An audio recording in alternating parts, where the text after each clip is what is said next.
boas tardes. Estamos aquí para facer unha pequena entrevista a unha persoa moi especial, meu avó. Preséntate.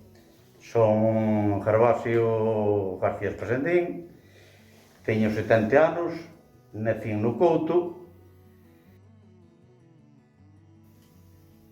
Nacín no Couto. Vai.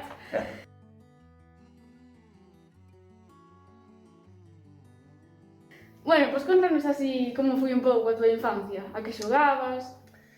A miña infancia, pois, empecé a escola aos 6 anos, fun hasta os 14, ou máis ben hasta os 13.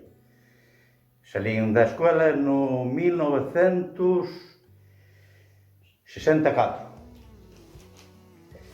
E antes de salir da escola, no de verán, xa iba a traballar para axudar na casa. Fun traballar ali a Puente de Ceso, ali a un galpón, que chamaba un galpón, quitaba a madeira da fábrica, madeira verde, e puñémola a secar nese galpón, e cando estaba seca, depois embarcábamosla, levábamosla en camións, para Corme e a Laxe, e ali embarcábamosla. Eso no tempos de cando non tiña escola. Despois, cando salín da escola, pois xa fun pa a canteira de López Cao, traballar aí. E ali debín de estar como un ano. E despois dali salín e fun aprender estaban traballando con os albañiles. Más ou menos outro ano e pico. E isto metémonos alrededor do 1967. E no 1967, un 5 de maio, embarquei nun barco na Coruña para o Gran Sol. Mareas de 18 días, 20 días, aqueles barcos, como eran naquele entonces, barcos pequenos, cativos. Dormíamos 8 homes nun rancho, todos aí xuntos. Non tiñamos auga quente para ducharnos, auga completamente fría. Aquilo era vivir moi malamente. Traballar con temporales, que traballábamos no Gran Sol, que grazas a Dios tuve unha suerte que nunca me pasou nada, pero andou en barcos que quedounos a home, marchounos a home para o mar. E iso foi que para axudar na casa. Depois, cando era rapaz, cando era máis pequeno, pois eu tiña os meus amigos da escola. Os nenos no Couto non tiñamos escola á tarde, e nenas sí, porque no Couto había unha escola de nenas e outra escola de nenos. E as nenas tiñan escola todo o día, e os nenos pola tarde non tiñamos escola. E bueno, eu ao non ter escola pola tarde, pois eu ia buscar leña ao monte para arder. E despois xogar cos meus compañeros. Éramos debíamos de ser, eu que sei, 15 ou 16, ou máis, nenos e outros tantos nenas. E xogábamos moitas veces todos xuntos. Cando xogábamos ao que chamábamos a escondiche, pois xogábamos todos mezclados. A ver cando encontrábamos uns aos outros, eso chamábamos a escondiche. Depois, cando xogábamos os nenos, pois xogábamos ao pión, xogábamos a villa, a montelechurra, e esos eran os xogos que tiñamos cando éramos rapaces. E despois, referente á escola, eu salín no 1967 e teño o certificado de estudos primarios, que foi naquele entonces, na escola do Couto, fomos os dos primeiros que nos lo deron. Hasta ali non se quitaban os certificados de estudos primarios, non fomos uns dos primeiros. Deron o certificado de estudos primarios, que foi un examen que viñera un unha inspectora, se chamaba, máis un inspector, o médico de Ponteceso, a máis o cura da parroquia. Eses eran os que nos fixeron o examen de certificado de estudos primarios. Non se me ocorre moito máis. Bueno, con respecto que dixeches de que axudabas na casa, concretamente, aparte de que ibas por leña, económicamente... Económicamente, quero dicir que cando, por exemplo, cando tiña, por exemplo, 11 anos, que xa era un rapediño un pouco máis grande, pois eu xa iba a traballar a este galpón que che digo, para traer eses cartos para axudarlle a miña nai, e máis ao meu pai. A pesar de que nós sempre vivimos moi ben, porque eu era fillo único. Nós solamente éramos unha familia de 3 persoas, nin tiñamos ningunha señora maior na casa, nin nada, nós éramos 3 persoas. Meu pai era un xornaleiro, que estaba aí nunha lancha en Ponteceso. Miña nai tamén ganaba un xornal que era tecelana, tiña un telar, e facía colches. Entón, nós vivimos sempre moi ben. Eu apenas conocín o comer broa. Os outros compañeros, sí, porque os meus amigos, o menos fillos que había na casa eran 5. Depois, 8, 10, os que cadraban. Eu era solo.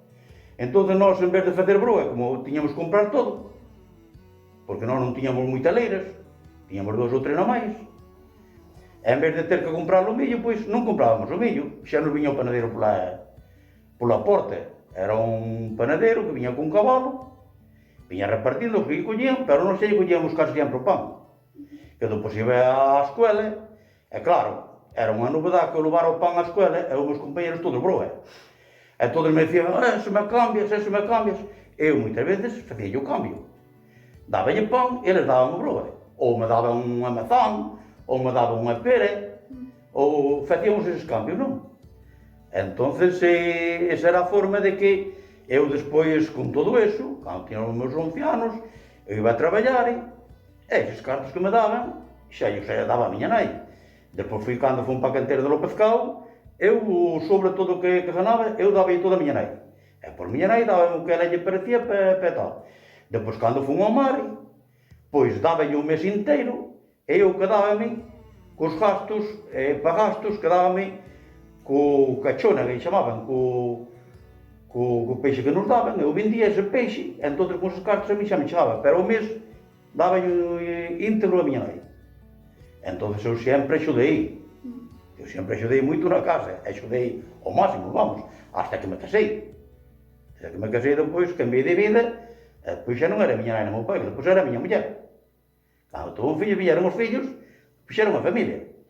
Pero hasta aí, sempre axudei moito. Axudei sempre na casa. E todos eses amigos que tiñas da infancia, a día de hoxe, tes relacións con eles? Claro que sí.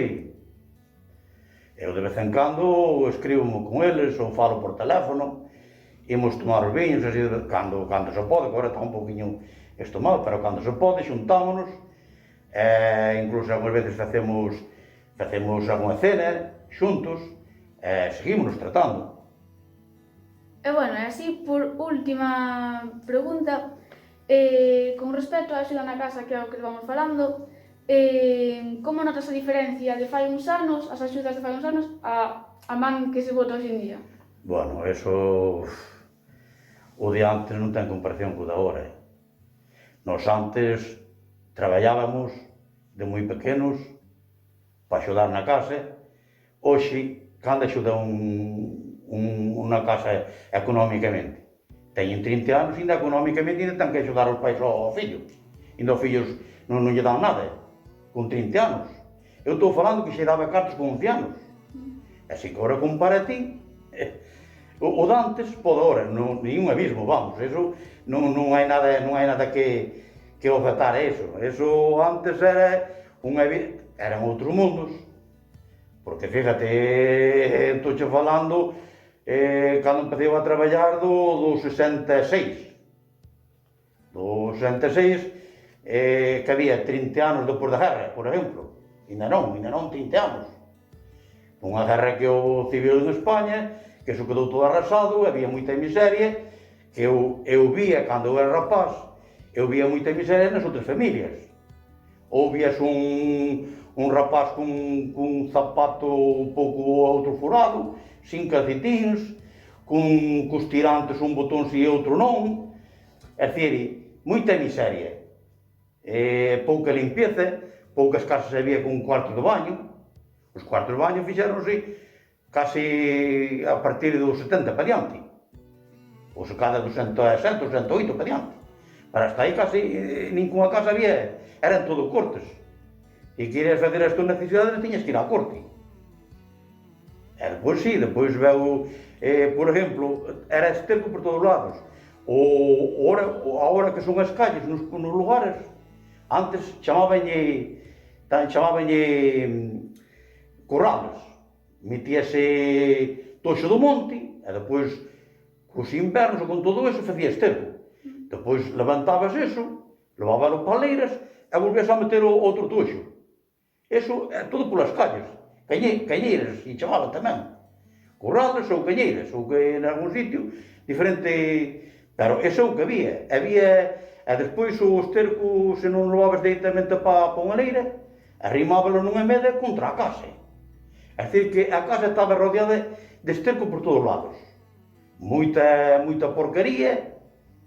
As casas, en vez moitas veces de fregar, berríanse, porque nos suelos había suelos de barro.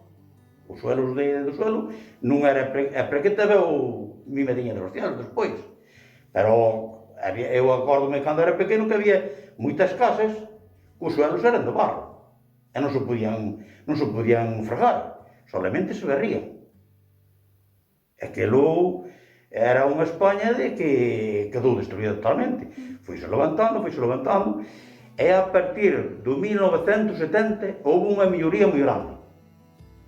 España empezou a ir moi ben todo, sueldos moito máis grandes, porque eu, por exemplo, no mar estaba ganando 7, 8.000 pesetas, nas dúas mareas, e dun día para outro empecé a cobrar 30. É dicir, que foi un tirón ras, moi grande, porque há moita diferencia. E despois, sí, depois xa empezou a ir para arriba, sempre a ir para arriba, foi cando a xente empezou a migrar aí para a Alemania, para a Suíza, para a Holanda, que marchou moita xente para fora, e despois os que éramos mariñeiros na Coruña andaban pagándonos, mirábanos pola calle, e nos dicían, ti queres vir para o meu barco? Douche tanto, douche máis cartos para que viñas para o meu barco, porque non había xente, había máis barcos que a xente ao emigrar, e depois houve moitos barcos, pero non había pouca xente. E iso foi aquele boom daquele ano, que foi no 1970. Que aí para arriba xa foi todo sempre moito mellor, e hasta hoxe. Porque ti falando da inmigración, ti tamén emigraches. Eu tamén emigrei. Eu marchei o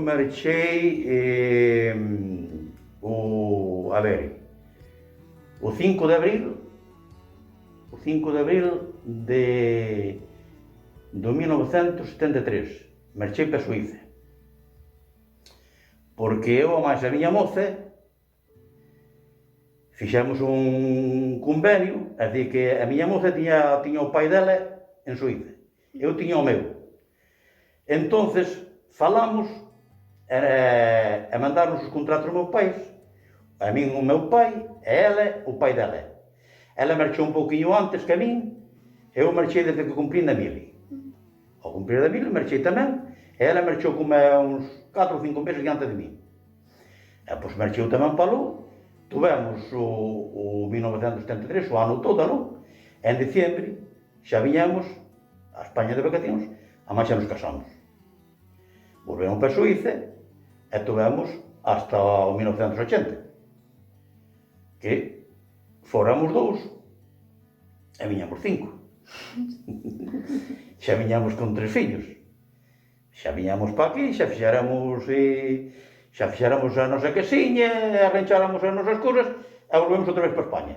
Pensamos que os nenos tiñan que empezar a escuela, e en vez de empezar a escuela lá, pois xa os tuxemos para España.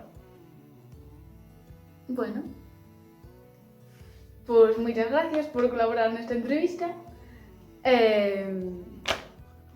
Xa chegou ao seu fin, gracias. De Cando nada, queiras Miguel. facer outra, Non hai problema ningún, cando queiras.